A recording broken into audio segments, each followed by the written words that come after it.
Hello, my name is Wilfred McClay, and I teach history at Hillsdale College.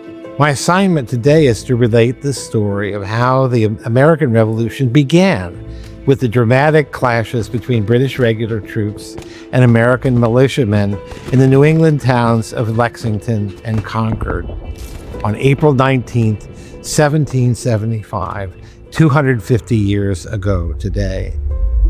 The fuse of war was lit at last when orders from Britain reached the royal governor of Massachusetts, General Thomas Gage, instructing him to move aggressively to stop the growing rebellion. After careful deliberation, Gage decided he would march 700 red-coated British troops to Concord, a town about 20 miles west of Boston, where they would seize a militia supply depot that had been established by the Patriot forces. The fact that such a depot had already been created is an indication of the extent to which the Patriot side of this conflict had organized and was preparing for conflict. They were not an unorganized rabble. Far from it. They knew that Gage was contemplating some sort of move, although they didn't know where or when exactly it would come until the operation was underway. And they knew it was important to wait and make sure that the British fired the first shots so that the Patriots would be able to claim the high moral ground. Samuel Adams put it this way back in March of 1775. Put your enemy in the wrong and keep him so. This is a wise maxim in politics as well as in war, as indeed it was. The success of Gage's operations depended on secrecy, surprise, and sound intelligence. So thus the words of historian David Hackett Fisher. Gage would have to strike at the heart of the rebel movement and cripple it with quick, clean blows, preferably with as little bloodshed as possible. But it didn't quite work out that way. It was a disaster instead for the British. In many ways, the outcome of Lexington and Concord provided the Patriots with a great public relations victory, putting the enemy firmly in the wrong and keeping him there. Along the road to Concord was the town of Lexington, which was not an objective of Gage's troops. And yet, when the British arrived there at dawn, they encountered a group of 70 or so Minutemen gathered in the mist on the town common. The men were there because they'd been warned by means of the famous midnight ride of Paul Revere, who was one of maybe as many as 60 messengers whom he'd helped organize, tasked to inform the scattered militias in the area that the British regulars were coming from Boston, had crossed the Charles River at Cambridge, and were now heading west to Concord. They came to Lexington upon an awkward confrontation. After some taunting shouts and argument coming from both sides, the Patriot militiamen appeared to be beginning to withdraw, and then a shot was fired. No one knows by whom, which led to the British opening fire on the assembled Patriots, killing 8 of them. It was more of a skirmish than a full-throated battle, but blood was shed on both sides and deaths on the Patriot side. News spread quickly throughout the countryside of what was already being called the massacre at Lexington. Then the British went on to Concord, where they encountered half-empty storehouses, as the Patriots' excellent advance intelligence had indicated a move against Concord was coming, and they cleared out most of their arms and armaments and ammunition and burned the rest. The regulars encountered stiff resistance from the gathered militia troops as they poured in from the countryside and fought bravely and shrewdly against the rather mechanical British. The British lost 14 men in a fight at the Concord North Bridge, which the terrified regulars turned tail and ran for their lives, breaking discipline, disobeying their officers, and abandoning the wounded, a disgraceful display. The British began to retreat to Boston and would face deadly fire all along the route.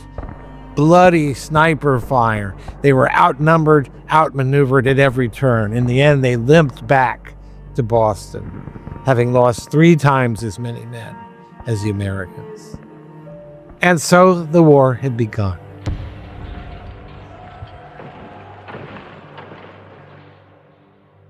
And now a few words about historical memory, because that, after all, is why we're here, to remember and to gain the value of remembering our own past. Why is it so important to do that? Much of what we remember Lexington and Concord for today flows from a single poem written in 1860 by Henry Wadsworth Longfellow. The poem is called Paul Revere's Ride. It used to be memorized by every school-aged child in America. It opens like this. Listen, my children, and you shall hear of the midnight ride of Paul Revere. On the 18th of April in 75, hardly a man is now alive who remembers that famous day and year. It's really such an infectious poem. You catch it has the rhythm it has is a rhythm of drum taps. You know, listen, my children, and you shall hear the midnight ride of Paul Revere. But why did Longfellow address the poem to children? Surely children were not the only audience he had in mind, maybe not even the primary audience he had in mind. No, but he's indicating something. He's indicating that his poem is primarily meant as an expression of a precious memory, a memory of something that needs to be preserved, needs to be passed along to successive generations, lest it be lost. The memory, in this case, of Paul Revere and his heroic deeds. To be sure, the poem does not provide a fully accurate rendering of the events that took place in those days. For that, I recommend you turn to David Hackett Fisher or other historians who have covered that territory. But the poem does something different. It conveys the essential spiritual meaning of the events, the legacy they had left with us, a meaning that we can and should and must make our own. And it conveyed that meaning at a crucial moment in American history. The poem was composed in 1860, on the cusp of our greatest national crisis and trial, the American Civil War. We were being called to look back by Longfellow, just as Abraham Lincoln urged Americans to heed the mystic chords of memory when he's inaugurated as president, and to remember the spirit of '76 and their heroic forebears. So Longfellow reminded them of a hero of Lexington and Concord, on the very moment when the nation was entering the great trial, the great crisis of revolution.